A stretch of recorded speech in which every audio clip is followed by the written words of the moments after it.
என் கூடவே இரும் ஓ இயேசுவே, நீர் இல்லாமல் நான் வாழ முடியாது.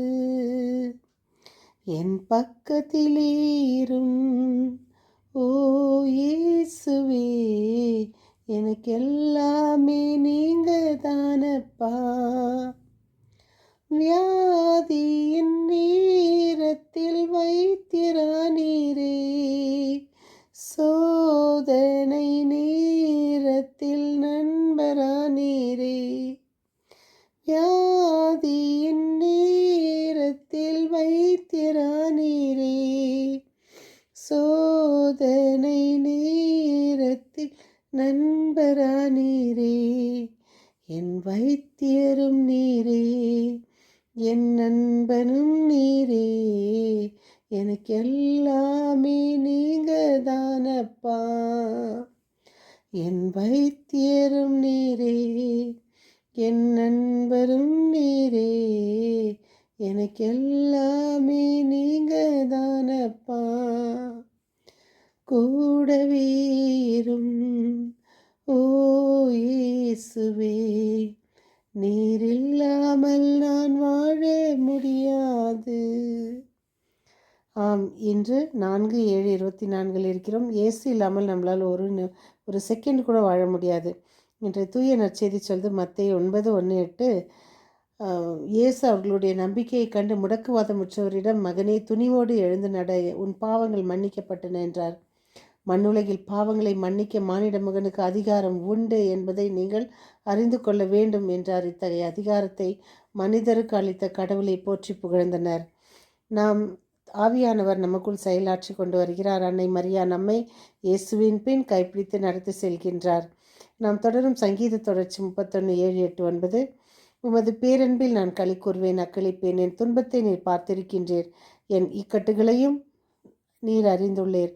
என் எதிரியின் கையில் என்னை நீர் விட்டுவிடவில்லை, அகன்ற இடத்தில் காலூன்றி நிற்க வைத்தீர். ஆண்டவரே, எனக்கு இரங்கும், ஏனெனில் நான் இக்கட்டான நிலையில் உள்ளேன். துயரத்தால் என் கண்ணும் என் உயிரும் என் உடலும் தளர்ந்து போயின. நீதிமொழிகள் 15:4-5-6. சாந்தப்படுத்தும் சொல் வாழ்வளிக்கும் மரம் போன்றது, வஞ்சக பேச்சாலும் மனமுடைந்து போகும். நான் தந்தையின் நல்லுரையை புறக்கணிப்பவர் மூடர், கண்டிப்புரையை ஏற்பவர் விவேகமுள்ளவர். நல்லார் வீட்டில் நிறை செல்வம் நிறைந்திருக்கும், பொல்லாரின் வருவாயோ விளைவது தொல்லையே. இது இந்த இந்த இந்த ஒரு வரி மட்டும், நிறை செல்வம் நிறைந்திருக்கும், பொல்லாரின் வருவாயில் வருவது தொல்லைன்றது, ஒரு ஊரில் வந்துட்டு ஒரு வில்லேஜில் 2 குடும்பங்கள் ரொம்ப ஒற்றுமையாக ஒருவர் வாழ்ந்து வராங்கோ.